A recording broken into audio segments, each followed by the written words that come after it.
1980, most of you won't remember this, Tom Peters wrote a book, and it was the first major book that started saying customer, customer, customer, based on empirical research about what made great companies over time.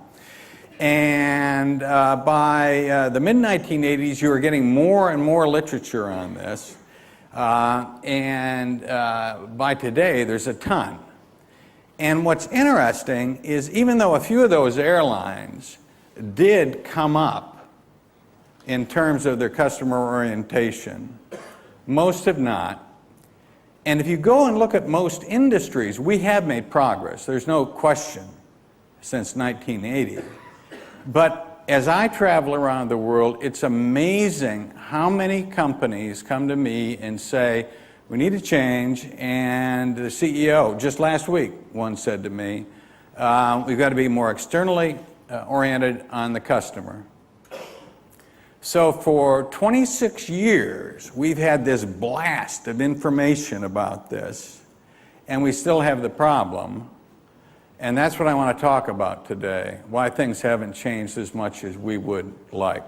I want to hear one idea at a time. Believe it or not, you're going to raise your hand. I'll go out. You don't need microphones. I'll just broadcast everybody else what you're saying, one idea at a time, about whether they're going to make the big leap, because they need, trust me, lots of change, and win or lose, and specifically what you saw there. What are the hints that lead you to that conclusion?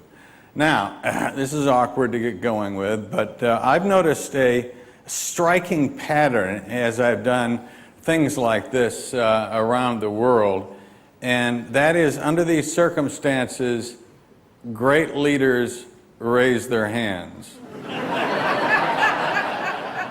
The power of tradition is huge. And if you don't somehow get it ground into something like the culture, it is amazing how it can kind of slide back, and that's the last step in these stories. Urgency. Let's move. Let's take it. There's some new stuff. Let's see if we can process it. If it's no good, boom. Let's move on. Let's move on. Let's move on. That's how those guys were making a huge leap.